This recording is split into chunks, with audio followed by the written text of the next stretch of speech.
I am 29, have been single for long time 7 years and now in relationship. Need help understanding what my girlfriend F33 wants? How we can communicate better? How to be an awesome boyfriend to her? Hi Reddit, figured to ask for some relationship advice here as it helps me to write things out and talk about them. I've sent a number of letters to a friend asking for advice, and I will mostly reshare them here. So if the format is a bit confusing, just understand this conversation is my side of asking for advice from a trusted friend over the course of a few months. She's not very available right now, and so I figured maybe I can ask Reddit for some opinions and see what folks with more relationship experience can help me with. This is an alt account because my GF uses Reddit, and until I can figure out my own thought I want to keep some privacy and only bring things up with her when I'm ready. For some quick introduction, I'll refer to my girl Fire ND as K. We met about 6 months ago and fell for each other hard. I invited her to do a road trip with me, since I live in a converted bus and have traveled the US for about 4 years. She had never been outside of NC, and I thought a road trip would be exciting for her. We spent 3 weeks traveling together out in the West, after which I asked her to be my girlfriend. She was totally excited about it. She returned to NC for a while, but joined me for another road trip which went on for about 2 months together. We traveled together well, and she is an awesome companion. After the road trip was over I needed to start a job because I was running out of money. She returned to NC and was just really gloomy and unhappy a lot of the time. We missed each other. She said she was going to sell all her stuff and move out to Utah where I am working. In her car, she never asked to live with me, nor implied that she would be living with me. Her plan was to live out of her car. I extended an offer for her to officially move in with me in my home, the bus. There are obvious challenges to this, like space, but she really doesn't have hardly any belongings and is very minimalist. Same as myself. I think we can make it work, but sure there is a bit of a challenge moving in together to a small space. Neither of us are too worried about that, but I'd mention it. About me, 29M. Immigrant from Ukraine, immigrated early 2000s. Electrical engineer by trade, but I take work when I need money and have been mostly on a work for 1 to 2 years, travel for 1 to 2 years type thing. Very outdoorsy and adventurous. Live in a converted school bus I built and have traveled most of North America with, Canada and Mexico included. Rather spontaneous, very outgoing, extroverted, type 7 Enneagram if you're interpersonality types. Had 2 serious relationships when I was 19 to 21, got lied to, manipulated, and used in a way that I struggled to get over for a long time. Decided relationships with girls weren't for me, and I am happy being alone and doing my own thing. Had a few flings, hookups over the 7 years I was single, but never really enjoyed it due to lack of intimacy. Eventually felt lonely and decided to turn my attitude around and look for a serious GF. I have had a fear from previous relationship experience that I'll be used, manipulated again, and eventually abandoned. I feel like it's been the reason I haven't trusted anyone to get close enough again. This is something I realized years ago and have worked on deeply to change. This relationship with K is the first one since I felt comfortable enough that I can see a different perspective than the negative one I adopted for years. About her, K33F, lived in small town in NC her whole life, left the state once with an ex-BF but returned to NC. No college, kinda outdoorsy but just doesn't have much experience besides car camping. Wanted to convert her own school bus before I suggested for her to move in with me. Also rather spontaneous. Introverted and not outgoing, SA small friend circle. Mostly enjoys spending time with animals or her friends. Grew up with helicopter parent mother. Controlled everything for her and all her decisions. Father divorced at young age and she maintains contact but says their relationship isn't close. She says it's hard to please her father or do anything right, good enough for him. Has had way more relationship experience than me, including serious multi-year relationships. Most of her relationships have been with older men 5 to 10 years older than her. I am the only person she's dated younger than her. Has significant self-confidence issues and is constantly looking to me for validation that she's doing things right, and that I approve of her. Total cutie and I'm way attracted to her. Type 2 Enneagram if you need a personality profile, summary. So here is a very long list of thoughts, questions and conversation. If this post doesn't get May replies because it way too long, I'll break it up into separate smaller posts over the week as I have time. I just want someone to read it and share their thoughts on any part of it that resonates with you or if you have been through similar situations before. Thanks. May 20th, 2024. Kay has moved out to live with me in Hoodoo the bus. Out in Utah, I extended her an invitation because I wanted her to come and live with me. I recognize it's rather sudden, but she seemed kind of depressed and gloomy in North Carolina. I could tell she wanted an opportunity to leave a lot of things behind and that she had dreams of living on her own terms, freed from the constraints of her family, and free from the environment that she felt stuck in.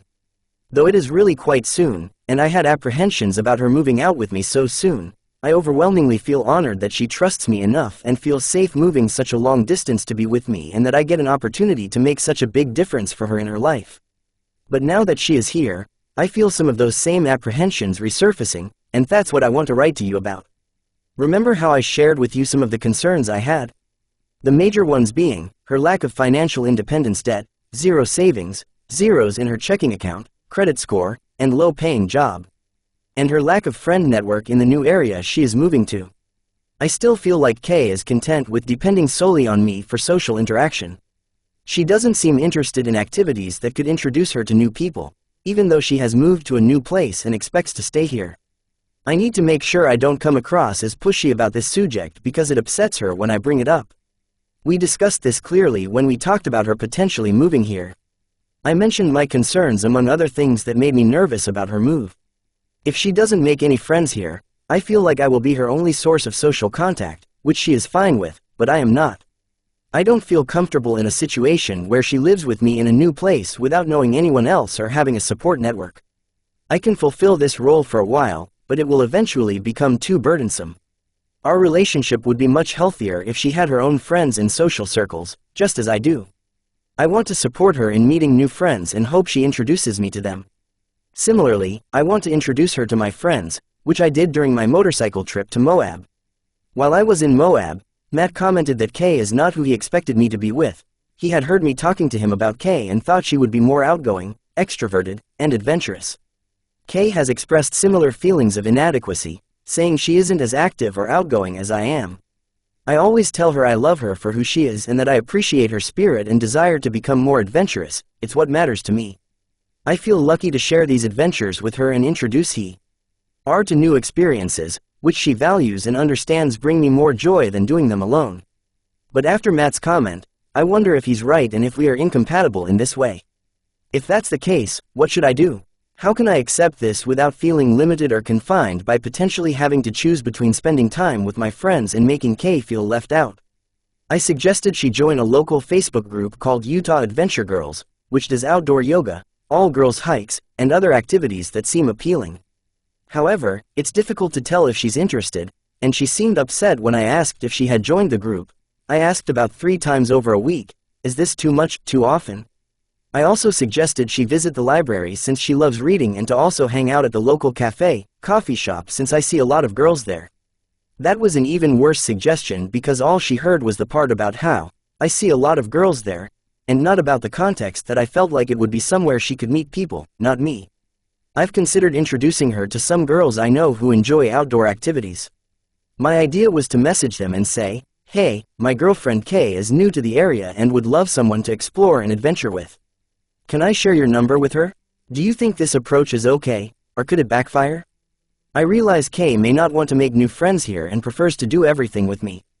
While this is fine for now, I fear that it won't lead to a healthy relationship if she remains this dependent on me for social contact.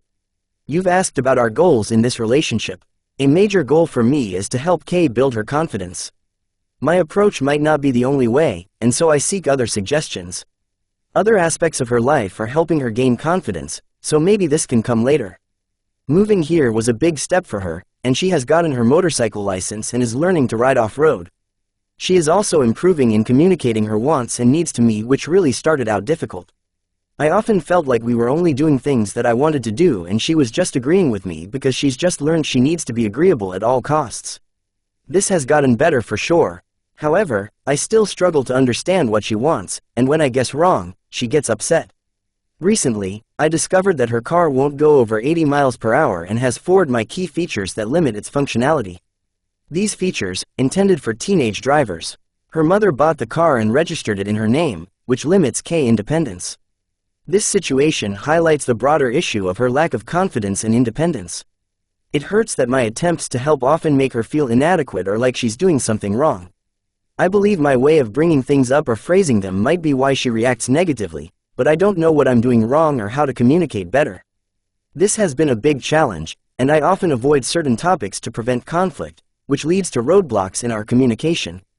There are 3 main things I feel I can't discuss with Kay.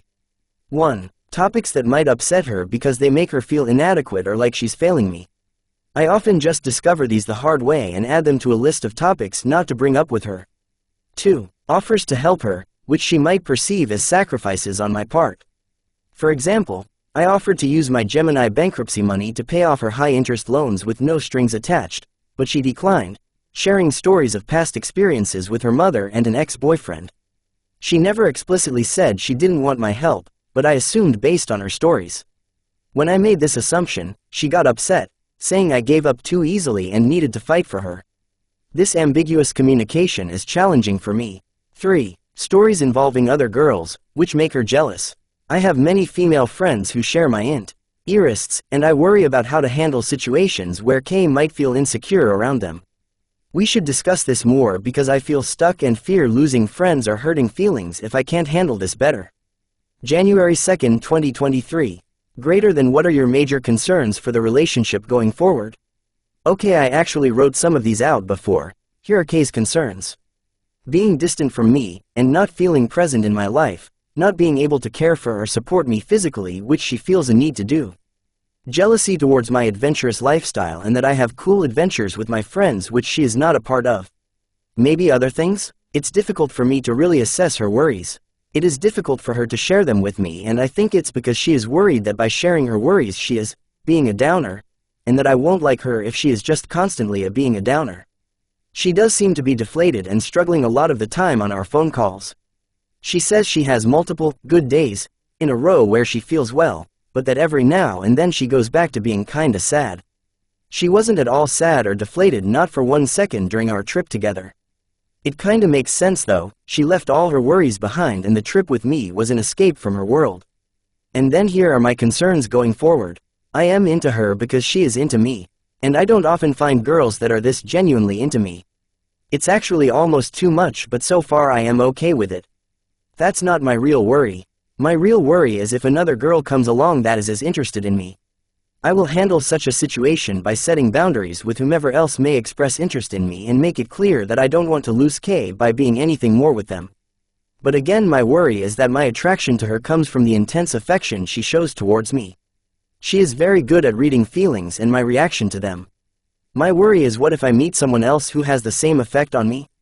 Would I fall for them as easily as I did for Kay? I don't know, this is a hypothetical situation, I don't know, so I'm worried that I don't know.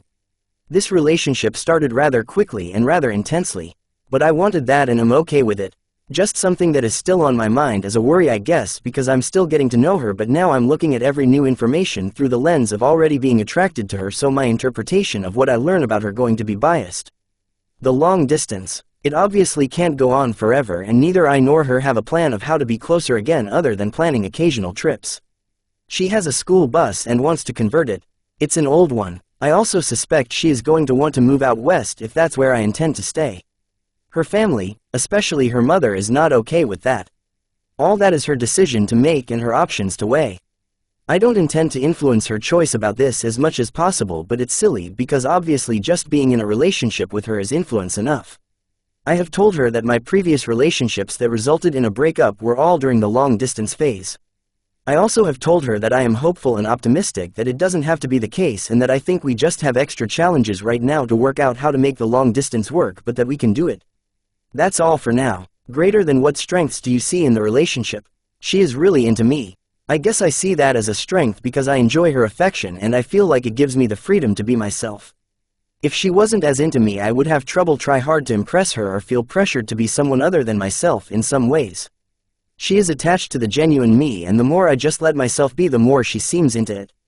That's totally awesome, and I feel the same way towards her. She has been through way rougher relationships than I have. I hope that this gives her the wisdom and knowledge to recognize things that don't work for her and that maybe I'm more of what she is looking for. Also, she can hopefully share those lessons with me rather than having to learn them the harder way that she already did. We both have a positive outlook on things. Especially our relationship. Sure, it took off kinda quick and we are apart right now, but both is wanted to succeed, so I believe that it will. I'll think of some more strengths. Greater than what are your thoughts about long distance? Honestly, my thoughts about long distance are rather negative. All my other relationships in the past have died out and I've attributed a big part of it to going long distance. I shared my relationship history with Kay and also mentioned that the long distance thing was why they didn't work out. My takeaway though was that I sucked at it and need to try harder to make up for the challenge of being long distance. I'll share with you some of my ideas how I can be better at this, but I am also open to ideas. Greater than where does a relationship fall in your priorities right now or in the next few years? I would say it's very high on my priorities. I would rate it above my priority of having a job, and above my priority of having fun on my own adventures. I realized over the last few years that I can in fact have my own fun and enjoy my own company. I wish to put myself out there in search of a relationship to be able to share my enthusiasm for life and cool adventures with someone else who appreciates that and appreciates me for sharing something profound like that with them. Kay certainly does. She said her trip with me was the most adventurous thing she has ever done and that we got to share the most memorable moments of her life so far. That's awesome and exactly why I want to make her a priority in my life. I could do the same things without her, but it's not bringing me the same joy as doing even basic adventures with her. She brings me the enthusiasm and an even greater level of it from simple things. To get the same joy as seeing her out on a 2-mile hike in a state park is like what I would get from trekking the highest peaks on another continent. I'll think about this some more. The rose-tinted glasses are definitely on and I think they look good on me. I'll keep wearing them for now. December 22, 2023. I have been out of this element dating for so long that I can already see that we are headed for some struggles. I want to talk to you and Ryan about them, since you guys are my closest friends in a wonderful relationship and you two are a couple whose love for each other is inspirational to me. I've long thought that what you and Ryan have would never be attainable for myself, but I want to be more open-minded to my future with Kay and I want to talk to you about how it's going and how I can be the best boyfriend to her that I can be. Let's find a time to talk, if we can. It will have to be through WhatsApp or Facebook Messenger because I don't have service in most of the places we have been the last few weeks in Baja. I bum people's Starlink in exchange for mechanical repairs to their camper, or I trade Starlink access for. Some of the important things I can share so far about us are: she has adventurous spirit but not much adventurous pedigree. As in, I can sense in her the desire for adventure, but she hasn't really done any genuine adventures or even been outside of North Carolina. She moved to Tennessee with an ex-boyfriend a few years ago, but besides that has not been outside of the state of NC ever. She is super cute and I find her remarkably attractive. I tell her this often because, oh my god, she is so cute. I first met her in maybe 2021 or 22 when I moved to Oak Grove, but I hardly saw her around there at the time and was also too occupied with my work to have seriously been available for dating. She works at a metaphysical shop and has her own private yoga instruction. That hasn't quite grown to the level she wants it to be yet. She wants to convert her own bus and move into it. She already has a short bus that her dad owns and it's practically converted. Our 2.5-week trip felt like an eternity. There was no time on our trip. It ceased to exist. It felt like we were on this journey forever. Neither of us had any problems or concerns in the outside world. It was a magical time for both of us and has been the highlight of my year. Kay and I read through the Enneagram book and the personality assessment. She scored about the same for Type 2 and Type 9. I can definitely see her as a helper Type 2. During the trip she wanted to always be making breakfast, cleaning some dishes, or doing some task to help me out in my bus. She did not like when I paid for things, like our Meow Wolf tickets or drinks, even my own diesel fuel to drive the bus. She is very self-sacrificing, possibly to an extreme level, as she puts others' wants ahead of hers, and a lot of the time I couldn't even tell what her opinion was on things. Some examples were simple things like, do you want to go on a hike or read a book? Do you want food now or later? She also seemed to be totally willing to go along with my ideas or my suggestions, like every single time. She is very sensitive to feeling loved and needs to feel intimate. This is awesome because I love cuddling and she is very cuddly and wants to be close to me whenever we are doing anything. I like the intimacy I get from her and I feel so warm and safe and that everything in my life is alright as long as she is by my side. But she also has a bit of people-pleasing vibes at times where it felt unnecessary for her to be like that, as in I was already pleased with what we are doing or how things are, but she was visibly still trying to somehow make me more pleased. I don't know if that makes any sense. Our communication is strenuous. Part of it is what I just shared with you. She is very difficult to get an opinion out of, and so I can't tell if what we are doing or what I have planned is what she actually wants to be doing, or if she is just going along with it because she wants me to be pleased that what we're doing is what I wanted to be doing. It does leave me at the end of the day unsure if I learned anything new about her, because she never really expressed any clear desires or disagreement with any of the options. She only ever agrees. She has expressed that this agreeableness was part of how she was brought up to be a manageable and well-behaved child.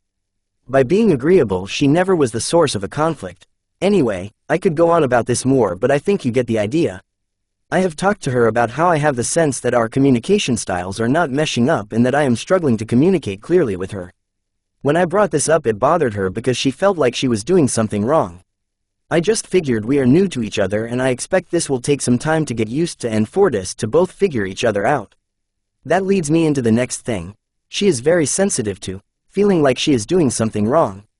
I have noticed I need to be particular with how I express things to her, because I don't want her to feel like she is doing something wrong, but she is constantly on edge and anxious that she may be doing something wrong and that what she is doing might make me not like her.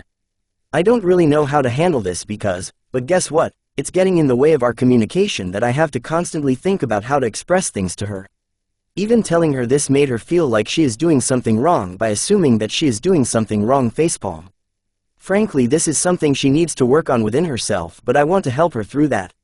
So far what I'm doing is trying to kind of watch my phrasing so that I am not coming across as critical or judgmental, which I feel I am normally nor very critical or judgmental, but I have to watch it extra closely when communicating with her. And then I follow it up with some praise or expression of affection and appreciation.